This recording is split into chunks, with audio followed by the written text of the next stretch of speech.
आ गए आप। आ गए हो तो चैनल को सब्सक्राइब कर लेना, वीडियो अच्छी लगे तो लाइक और शेयर कर देना और हाँ, बेल आइकन जरूर दबा देना ताकि आपको नई वीडियोस की नोटिफिकेशन मिलती रहे।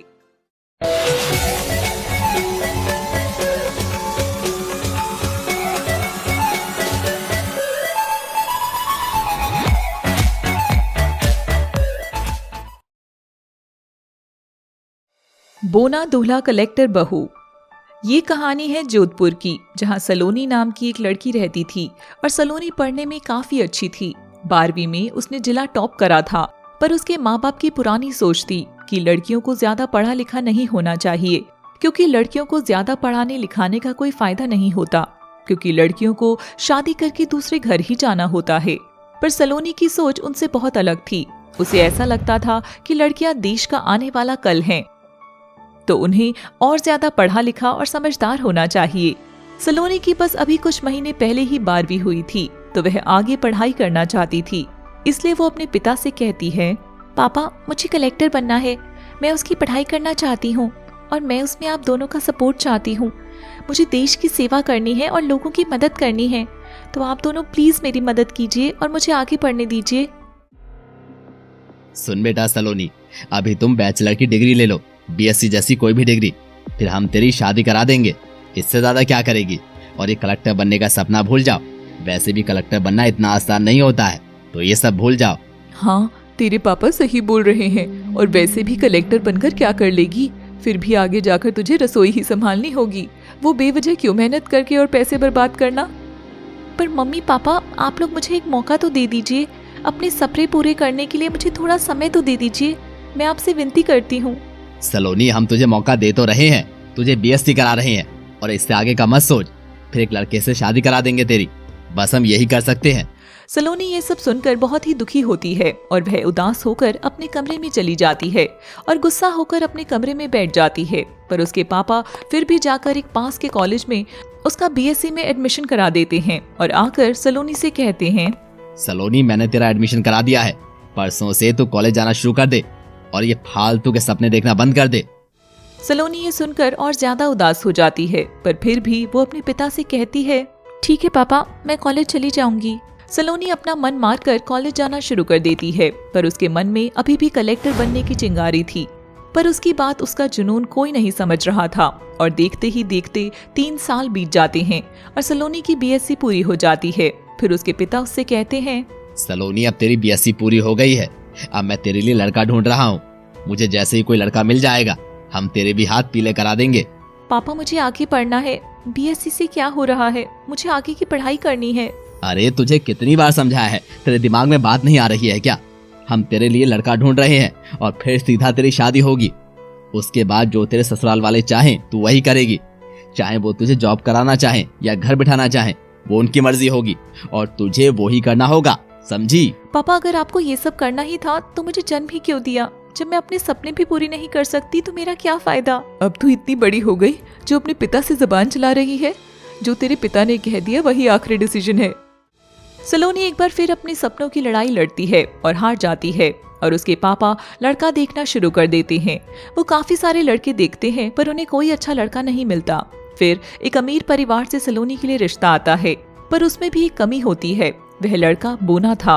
लड़के के घर वाले अगले दिन सलोनी को देखने आते हैं, तो सलोनी के पिता उससे कहते हैं, सलोनी, लड़के वालों के सामने थोड़ा अच्छे से पेश आना और उनसे ज्यादा फालतू की बात मत करना, बस जितना पूछे उतना ही जवाब देना। और हाँ, उनके सामने साड़ी पहन कर आना, कभी इन घर के कपड़ों में ही आ जाए। जैसा उसके मम्मी पापा कहते हैं सलोनी वैसा ही करती है। फिर सलोनी को देखने आया बोना लड़का उससे पूछता है, जी आपने कहाँ तक पढ़ाई की है? मैंने बीएससी की है, और आपने? मैंने तो बस बीसीए कर रखी है और आगे मुझे नहीं लगता कि मुझे पढ़ाई करने की जरूरत है। मेरे पापा के पास काफी पैसा है, तो बस उनके पैसे से खुद का कोई काम कर लूंगा। अच्छा। सलोनी ये सब सुनकर उसे ज्यादा बात नहीं करती और जब वह चले जाते हैं तो अपने माँ बाप से कहती है, वह लड़का तो बोना था, क्या मैं इतनी भी लायक नहीं हूँ कि मुझे एक अच्छा सा लड़का मिले? अरे उन पर बहुत पैसा है और वो दहेज भी नहीं ले रहे हैं, तो क्या दिक्कत है? और लड़के से क्या होता है, लड़का बहुत अच्छा है, व्यवहार भी अच्छा है, और क्या चाहिए? और क्या, सही तो कह रहे हैं तेरे पापा, कर ले उससे शादी, क्या बुराई है? मुझे नहीं करनी है शादी। आप लोग के दिमाग में तो पता नहीं क्या है, बस पैसा ही भरा हुआ है और लड़की को पैदा ही क्यों किया जब आपके बस की नहीं था उसका पालन पोषण करना। ज्यादा बातें मत कर समझी, और हम तो यही तेरा रिश्ता पक्का कर रहे हैं। तू कुछ भी कर चाहे, हम तेरा फ्यूचर अच्छा कर रहे हैं। वहाँ तुझे किसी भी चीज की कमी नहीं होगी और घर वाले भी खुश रखेंगे। नहीं, मुझे नहीं करनी है शादी उस बोने से। सलोनी लाख मना करती है लेकिन फिर भी उसके मम्मी पापा रिश्ता तय कर देते हैं और फिर कुछ महीने बाद उसके घर वाले सलोनी की जबरदस्ती शादी करवा देते हैं। फिर सलोनी की शादी के बाद पहली रात होती है तो वह अपने पति से कहती है, सुनो, मैं तुम्हें बिल्कुल भी पसंद नहीं करती हूँ और मेरी शादी भी जबरदस्ती हुई है। मुझे तो कलेक्टर बनना था पर मेरे माँ बाप ने जबरदस्ती शादी करवा दी और तुम्हें मेरे गले में डाल दिया, और शादी भी देखी जाए पर तुम जैसे लड़के से कराई है। अच्छा कोई बात नहीं है सलोनी, हर इंसान को हर इंसान पसंद आ जाए ऐसा तो जरूरी नहीं है। तुम सो जाओ, रात बहुत हो रही है, कल बात करते हैं। लड़का जब सलोनी के कलेक्टर बनने की बात सुनता है तो वह अगली सुबह उठते ही अपने माँ बाप को यह बात बताता है। पापा मम्मी, सलोनी कलेक्टर बनना चाहती थी लेकिन उसके माँ बाप ने उसे सपोर्ट नहीं किया। मैं चाहता हूँ कि आप मेरा साथ दें क्योंकि मैं सलोनी को कलेक्टर बनते हुए देखना चाहता हूँ और उसमें ये जज्बा भी है। वो बहुत अच्छी है और उसका दिमाग भी काफी तेज है। हाँ बेटा, हम बिल्कुल तेरे साथ हैं। तू कुछ कहे और हम उसे ना माने ऐसा हो सकता है? हम अपनी बहू को कलेक्टर बनाएंगे और उसे घर का कोई काम नहीं करवाएंगे, बस उसे ज्यादा से ज्यादा पढ़ने का समय देंगे। थैंक यू मम्मी पापा, आप दुनिया के सबसे अच्छे मम्मी पापा हो।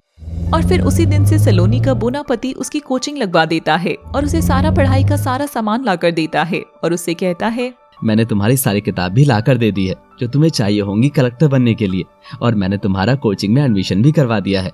तुम चिंता मत करो, मैं तुम्हें कलेक्टर बनाकर रहूंगा। तुम्हारा सपना यानी कि मेरा सपना, और वो पूरा होकर ही रहेगा। मैंने आपको रात को इतना भला बुरा कहा, फिर भी आप मेरी मदद कर रहे हैं, ऐसा क्यों? सलोनी, तुम मेरी पत्नी हो और तुम भले ही मुझसे प्यार नहीं करती हो पर मैं तुम्हें अपनी जान से ज्यादा प्यार करता हूँ। Thank you. तुम बस ये ध्यान रखो कि कल से तुम्हें कोचिंग जाना है और अब पूरा 1 साल तुम कलेक्टर की तैयारी करोगी। ना ही कोई घर का काम करोगी और ना ही तुम कहीं घूमने जाओगी। ठीक है, मैं आपके पैसे बर्बाद नहीं जाने दूंगी और कलेक्टर का एग्जाम एक ही बार में क्लियर करूंगी। मैं भी तुम्हें कलेक्टर बनते हुए देखना चाहता हूँ। अगले दिन से ही सलोनी अपनी तैयारी करने लग जाती है और अगले 1 साल तक वह कहीं ना घूमने जाती है ना ही घर का काम करती है। और फिर कुछ समय बाद उसके एग्जाम्स की डेट आ जाती है और वह एग्जाम्स दे देती है। उसका एग्जाम तो काफी अच्छा चला जाता है। फिर वो अपने रिजल्ट का इंतजार करती है और 2 महीने बाद सलोनी का रिजल्ट आ जाता है तो उसका पति उसे कहता है, सलोनी, तुमने एक बार में एग्जाम पास कर दिया, वाह, मैं तुम्हारे लिए बहुत खुश हूँ। सलोनी काफी खुश होती है और अपने ऊपर भरोसा था कि वह एक बार में ही एग्जाम क्लियर कर देगी। फिर वो कहती है, यह सब सिर्फ आप लोगों की बदौलत है। अगर आप मेरा साथ नहीं देते तो मैं इस मुकाम तक कभी नहीं पहुंच पाती, क्योंकि मेरे बाबा ने तो मेरी शादी करा दी थी और मेरे सपनों का गला घोट दिया था, पर आपने उन्हें समझा। हमें तुम पर बहुत गर्व है बहू। और हमारा लड़का भी बहुत ही भाग्यवान है जो उसे तुम जैसी बीवी मिली। नहीं पापा मम्मी, भाग्यवान तो मैं हूँ, क्योंकि मैंने तो यही सोच लिया था कि मैं कुछ नहीं कर पाऊंगी, पर इन्होंने मुझे सपोर्ट किया और मुझे हिम्मत दी, तभी आज मैं कलेक्टर बन पाई। फिर सलोनी और उसका परिवार खुशी से रहने लगते हैं। सलोनी कलेक्टर बन जाती है और देश की सेवा में लग जाती है और उसका बोना पति भी उसको हर कदम पर सपोर्ट करता था।